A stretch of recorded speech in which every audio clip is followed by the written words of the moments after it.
400 വർഷത്തെ ചരിത്രം സ്വന്തമാക്കിയ ഭംഗിയുള്ള ഭാഗ്യനഗരം. അതിൽ 100 വർഷം തന്റെ സ്വന്തമാക്കിയ ഈ ഇറാനി ഹോട്ടൽ.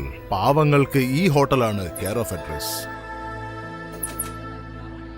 സാറേ എന്തെങ്കിലും തരടേ, ധർമ്മം ചെയ്യണേ സാറേ. ചേട്ടാ ഒരു ചായ. ഒരു 4 ബിസ്ക്കറ്റ്. ഇദ്ദേഹമാണ് റഹീം ഭായ്. ഓർമ്മ വെച്ച കാലം മുതൽ പുള്ളിക്കാരൻ ഈ ഹോട്ടലിലാണ് പണിയെടുക്കുന്നത്. ഈ സ്ഥാപനമാണ് ഇദ്ദേഹത്തിന് മാതാപിതാ ഗുരുവല്ല. എടോ ചായ പറഞ്ഞ എത്ര നേരായി? എടോ ശ്രീകാന്തേ, അവിടെ ഒരു ചായ കൊടുക്കടോ.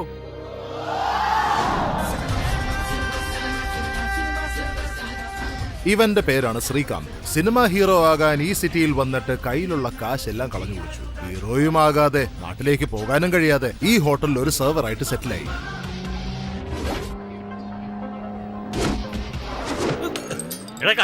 എന്താണത്? സാറേ ക്ഷമിക്കണം, പുതിയ പയ്യനാ. എന്തോ നടായി കാണിച്ചേ. ഞാൻ ഹീറോ അല്ല ബായ്. നീ ഇവിടെ ഹീറോ അല്ല, വെറും ഒരു സപ്ലയറാ. അതല്ല ബായ്, രജനികാന്ത് സിഗരറ്റ് വലിച്ചെറിയുന്നത് പോലെ ഞാനും കപ്പ് സ്റ്റൈലായിട്ട് വലിച്ചെറിഞ്ഞതല്ലേ. ഇത് കണ്ടെങ്കിലും ആരെങ്കിലും എന്നെ ഹീറോ ആയി ബുക്ക് ചെയ്താലോ? ഇങ്ങനെയാണ് പലരും പല സ്ഥലത്തുനിന്ന് ഈ നഗരത്തിലേക്ക് വരുന്നത്. അതിൽ പകുതിയും ചിത്രാഞ്ജലി പോലും കണ്ടിട്ടില്ല. രജനീകാന്ത് ആകെ വന്നിരിക്കുന്ന. ശരി, വെറുതെ ഒന്ന് സമയം കളയാതെ പോയി ജോലി നോക്ക്. ഓക്കെ സാർ, ഞാൻ യോഗി, കറോഡോ ബാങ്കിൽ വർക്ക് ചെയ്യുന്നത്. ഹൗസ് ലോണോ കാർ ലോണോ എന്ത് വേണമെങ്കിലും പറഞ്ഞാൽ മതി സാർ. ഒരാഴ്ചക്കുള്ളിൽ ഞാൻ അറേഞ്ച് ചെയ്ത് തരാം സാർ. അതൊന്നും വേണ്ട, അല്പം കാശ് കടന്താ, അടുത്ത ആഴ്ച തരാം. എന്ത് കടോ? ആ ചേട്ടൻ കട്ടി. പന്നിക്ക് പലിശ ഇല്ലാതെ പണം വേണോ അത്ര? അണ്ണാ ഒരു ചായ.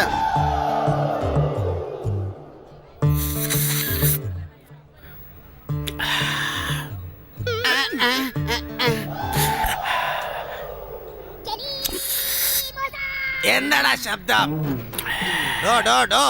ഹെലികോപ്റ്ററിന്റെ ഫാന് കറങ്ങുന്ന പോലെ സൈലൻസ് ഇല്ലാത്ത ബസ് ലോറി പോലെ എന്താ ഈ ശബ്ദം? എരുമ പോലെ ഇത്രയും ശബ്ദത്തിൽ കുടിക്കില്ലല്ലോ. ഒരൊറ്റ എണ്ണം വച്ചെന്നാലുണ്ടല്ലോ. ഇതാണ് ആസ്വദിച്ച് ചായ കുടിക്കണമെന്ന് പറയുന്നത്. ഇതുപോലെ ഒരു പ്രാവശ്യം ആസ്വദിച്ച് കുടിച്ചു നോക്ക്, അപ്പോഴറിയാം ഈ ചായയുടെ രുചി. ചായ രുചികരം, 3 റോസസ് ടീ ആരോഗ്യകരം.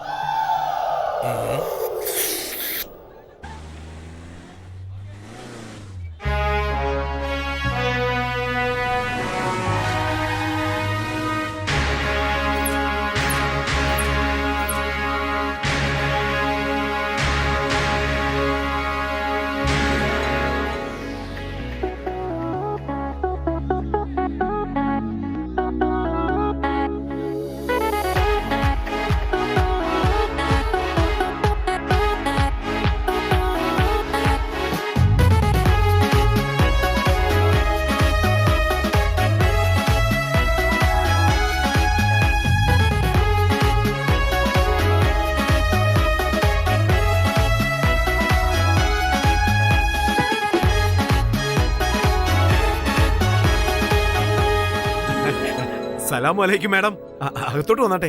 ഈ ബഹുമാനത്തിനൊന്നുമല്ല ഞാൻ ഇവിടെ വന്ന. ഈ ഹോട്ടൽ സെയിൽ ചെയ്യാനാണ് ഞാൻ ഇവിടെ വന്നത്. അങ്ങനെ പറയരുത് മാഡം. കഷ്ടപ്പെടുന്നവർക്ക് നിഴലായും ദാഹിച്ചു വരുന്നവർക്ക് വെള്ളം നൽകാനും മാഡത്തിന്റെ മുത്തച്ഛൻ ആരംഭിച്ച ഹോട്ടലായത്. അതൊക്കെ വിശ്വസിച്ചിട്ടാണ് എന്റെ അച്ഛൻ ഇത്രയും വർത്ത് ഉള്ള പ്രോപ്പർട്ടിയെ വേസ്റ്റ് പ്രോപ്പർട്ടി ആക്കിയത്. I won't make that mistake.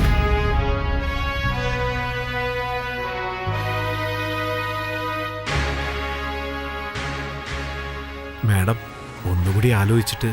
No. നമസ്കാരം madam. This is my property. ഇതിനെക്കുറിച്ചാണ് ഞാൻ ഫോണിൽ പറഞ്ഞത്. ഇത് ലിറ്റിഗേഷൻ പ്രോപ്പർട്ടിയാണ് മാഡം. വിൽക്കാൻ വളരെ കഷ്ടമാണ്. ഇതിനൊരു 10-20 കോടിക്ക് മേലെ കിട്ടില്ല മാഡം. 1 minute.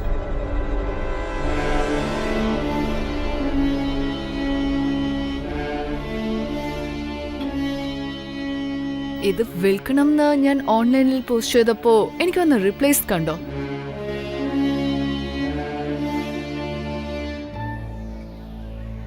ഫോറിൻ റിട്ടേൺ ആയതുകൊണ്ട് നമ്മുടെ നാട്ടിനെ കുറിച്ച് ഒന്നും അറിയില്ലെന്ന് വിചാരിച്ചു. പക്ഷെ എല്ലാം വിരൽ തുമ്പില്ല. Excuse me. Yes madam. നിങ്ങളെ കൊണ്ട് സാധിക്കില്ലെങ്കിൽ പറഞ്ഞാൽ മതി, ഞാൻ വേറെ ആളെ നോക്കിക്കോളാം. സമ്മതിച്ചേക്ക്, വേറെ ആർക്കെങ്കിലും കൊടുത്തു കളഞ്ഞാലോ? സോറി മാഡം, ഒരു 130 മുതൽ 150 കോടിക്ക് വിൽക്കേണ്ട കാര്യം ഞങ്ങളെ ഏറ്റു. വേറെ ആർക്കും കൊടുക്കില്ലേ? ആ വരട്ടെ മാഡം. നമസ്കാരം. മാഡം ആള് ജഗജിയാ. മാഡം, ഞാൻ പറഞ്ഞു വരുന്നത്, ഈ ഹോട്ടൽ ഞാൻ വിൽക്കാൻ പോണെന്ന് വിഷമല്ലേ? അതാലോചിച്ച് ബായ് പേടിക്കണ്ട. ഇതിൽ കിട്ടുന്ന പൈസയിൽ നിങ്ങൾക്ക് ഞാനൊരു നല്ല ഷെയർ തരാം. ഈ ഹോട്ടൽ എന്നെ ഒരു അമ്മയെ പോലെ സംരക്ഷിച്ചത്. മാഡം, ഇപ്പൊ എനിക്കിതൊരു കുഞ്ഞിനെ പോലെയാണ്. അമ്മയും കുഞ്ഞിനെ ഉപേക്ഷിച്ചു പോന്ന ആ കണ്ണീരുണ്ടല്ലോ, അത് ഈ കറൻസി കൊണ്ട് തുടച്ചാൽ തീരില്ല. Sentimental fools.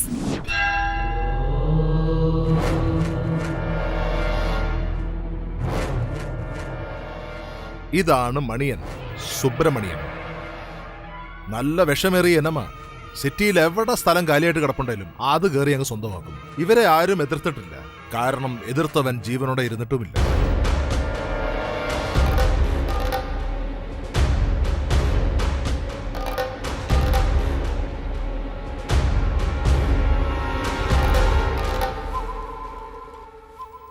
എന്താ ശേഖരെ, സുഖമാണോ? പേപ്പർ എടുത്ത ലാൻഡ് ഗ്രാബിംഗ് ന്യൂസ് മാത്രമേ ഉള്ളൂ അണ്ണാ. സാറേ നമസ്കാരം സാറേ. ആ വാ വക്കീലേ, ഇരിക്കെ. നല്ല സ്പീഡിലാണല്ലോ. നമ്മുടെ ജനത് കഫേക്ക് ഒരു 100 വർഷത്തെ ചരിത്രമുണ്ട്. അതിന് സർക്കാരിന്റെ ഓഫർ എത്രയെന്നറിയോ? 100 കോടിയാ. ആ വംശത്തിൽ ഇനി ബാക്കിയുള്ളത് ആകെപ്പാടെ ഒരു പെൺതരിയാ. ആ പെൺകുട്ടി മരിച്ചുപോയ അവളുടെ എല്ലാ സ്വത്തും നിങ്ങളുടെ ട്രസ്റ്റിലേക്ക് വരുന്ന അവളുടെ മരിച്ചുപോയ തന്റെ വിൽപത്രം എഴുതി വെച്ചിട്ടുണ്ട്. നിങ്ങൾ എനിക്ക് 10% കമ്മീഷൻ തന്ന അവളുടെ കഥ എഴുതിക്കേണ്ട കാര്യം ഞാൻ ഏറ്റു. ചേട്ടാ ഹോട്ടലിലെ പെണ്ണ് ഇന്ത്യയിലേക്ക് എത്തിയെന്ന്. ഞാൻ പറഞ്ഞ സത്യമായിട്ടാ. പത്രത്തിൽ വായിച്ചു കഴിഞ്ഞാണോടാ ടി വിയിലിടുന്നത് വിഡ്ഢി? അണ്ണാ, ആ ഹോട്ടലുള്ള സ്ഥലവും അതിന്റെ വാല്യൂ ആ പെണ്ണിന് നല്ലപോലെ അറിയാം. ചില്ലി കാശ് പോലും തെറ്റാതെയല്ലേ ആ പെണ്ണ് കണക്ക് പറയുന്നത്. നമ്മള് ബലി കൊടുക്കാൻ വെച്ചിരുന്ന സ്വർണ്ണമുട്ടയിടുന്ന താറാവ് സ്വയം നമ്മളെ അന്വേഷിച്ച് വന്നിരിക്കുകയല്ലേ. കാളിദേവിക്ക് നരബലി വലിയ ഇഷ്ടമാ. പിന്നെ വക്കീലെ, താനെന്തോ പറയാൻ തുടങ്ങിയതാണല്ലോ. സാറേ പ്ലാൻ എന്താണെന്ന് വെച്ചാ, കല്യാണത്തിനും ബലിയിടലിനും ആരെങ്കിലും ഒരേ മന്ത്രം പറയുവോ, നമ്മളെല്ലാവരും അകത്താവും. തന്തയും മോളും ഒരേപോലെ മരിക്കുകയാണെങ്കിലേ പോലീസ് എപ്പ പിടിച്ചെന്ന് ചോദിച്ചാൽ മതി. നാച്ചുറൽ ഡെത്ത് അല്ലാന്നുള്ള കാര്യമേ പുറത്താവും. പിന്നെ വിൽപത്രപ്രകാരം ആസ്തി മുഴുവൻ ഗവൺമെന്റിന്റെ കയ്യിലും ആവും. എന്റെ കയ്യിലുള്ള പത്രത്തിൽ ആ പോയിന്റ് ഇല്ലല്ലോ. പക്ഷെ എന്റെ കയ്യിലുള്ള ഒറിജിനൽ പത്രത്തിൽ ആ പോയിന്റ് ഉണ്ടല്ലോ. അവളെ തീർക്കാൻ ഞാൻ ഒരാളെ നേരത്തെ സെറ്റ് ചെയ്തിട്ടുണ്ട്. ഇനിയുള്ള കാര്യം അവൻ നോക്കിക്കോളും.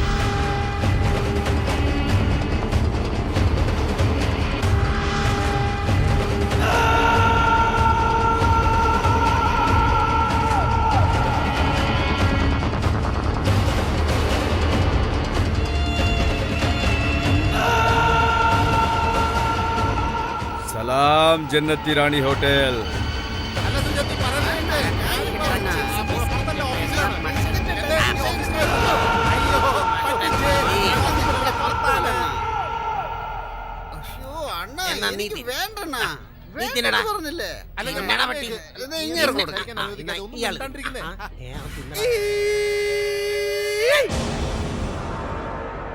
പപ്പേശകാലം ഭജകാലം ഗജകർണം ഗോകർണം ശങ്കരാഭരണം. സാറേ, ശങ്കരാഭരണം എന്ന് വെച്ചാൽ മനസ്സിലായോ? ഒരു കാലത്ത് അത് സൂപ്പർ ഹിറ്റ് സിനിമയായിരുന്നു. നിങ്ങളുടെ എല്ലാവരുടെ ജാതകവും എന്റെ കയ്യിൽ തന്നാൽ ഇയാളെ പുറത്തേക്ക്. ഞാൻ പറയുന്നത് ആദ്യം ഇയാളാര്? പ്രേമാനന്ദ സ്വാമിയോ നിത്യാനന്ദ സ്വാമിയോ? ഇയാള് പറയുന്നത് അങ്ങോട്ട് കേൾക്കാൻ. താനാരോട് ഞങ്ങളെ ജാതകം പറയാ? നിന്റെ ജാതകം ഞങ്ങൾ പറയാം. അണ്ണ പറഞ്ഞു ഒറ്റ എണ്ണം വെച്ചെന്നല്ലോ മര്യാദയ്ക്ക് ഇവിടുന്ന് പോ. സാറ് ചെന്നാട്ടെ, അവരങ്ങനൊക്കെ വഴക്കുണ്ടാക്കും. രാവിലെ വന്നതുകൊണ്ട് രക്ഷപ്പെട്ടു, ഇല്ലെങ്കിൽ അടിച്ചിട്ടേ സംസാരിക്കാറുള്ളൂ. ഒരു ചായ പറയും ബായ്, കുടിച്ചിട്ട് ഞാൻ സ്ഥലം കാലിയാ. എടോ ശ്രീകാന്തേ, ഒരു ചായ എടുത്തോണ്ട് വാ. Lakshmi Amma, Sreelakshmi Amma, I mean to say administrative officer Mahalakshmi Amma. അവര് നല്ലവര് തന്നെയാണ്, പക്ഷെ പബ്ലിക് പകയന്മാരാ. അതുകൊണ്ടല്ലേ ഇവിടെ കുറെ പാർട്ടികളും നേതാക്കളും ജീവിച്ചു പോണത്. വന്നല്ല മോനെ ശ്രീകാന്തേ, ഇതെവിടെ നോക്ക്. ചെറിയ സൈസ് സൂപ്പർ സ്റ്റാർ ആവാനല്ലേ നാട് വിട്ട് നീ ഇങ്ങോട്ട് വന്നത്? അങ്ങ് വീട്ടില് ചിക്കനും മട്ടനും ഞണ്ണിയ പുന്നാര മോയ്. ഇവിടെ ചായയും പരിപ്പുവടയും വിളമ്പിക്കൊണ്ടിരിക്കുന്നു. മലയാള സിനിമയിലെ അഡ്രസ് ഇല്ലാത്ത ഏതോ ലെവന്റെ പടത്തിൽ അഭിനയിക്കാൻ വന്ന് അവൻ നിന്നെ തേച്ച്. അത് കാരണം നീ ഒരു മുട്ടൻ സീറോ ആയി. 2 വാക്കിൽ എന്റെ ജീവിതം മുഴുവൻ പറഞ്ഞല്ലോ. ജീവിതമല്ല പൊന്നു, ജീവിതമല്ല, നിന്റെ ജാതകം. ഞങ്ങളെ പോലെയുള്ളവർക്ക് വിശ്വാസം തരുന്ന നിങ്ങളൊന്നും നിൽക്കരുത്. വരൂ, ഇരിക്കൂ. സ്വാമി വരൂ. നീ ആ കപ്പെടുത്തോ? ഞാൻ പറയുന്നത് കേക്ക് പ്ലീസ്. പപ്പേശകാലം ഭജകാലം ഗജകർണം. അണ്ണാ, പൗർണമി തിങ്കളെ പോലെ തിളങ്ങുന്ന നിങ്ങളുടെ ഈ മുഖം കാണുമ്പോ സാക്ഷാത് തിരുപ്പതി വെങ്കടാചലപതി കാണുന്ന പോലെ തന്നെ ഉണ്ട്. അണ്ണാ, നിങ്ങൾ പുറത്ത് എങ്ങനെയാണോ അണ്ടർഗ്രൗണ്ടിൽ പോലും സെയിം ടു സെയിം ആണ്. അണ്ണനാണെങ്കിലോ വലിയ വലിയ ചുരങ്ങങ്ങളിൽ യാത്ര ചെയ്യാനാണ് മോഹമധികം. അണ്ണന് കുന്നിന്റെ മുകളിൽ ഒന്നുണ്ട്, കുന്നിന്റെ താഴെ ഒന്നുണ്ട്. അല്ല, ഇതെല്ലാം നിങ്ങൾക്ക് എങ്ങനെ അറിയാം? പവേശകാലം. അതെന്ത് കാലം? പോയ കാലമാ. For more updates, like, comment, subscribe to our channel.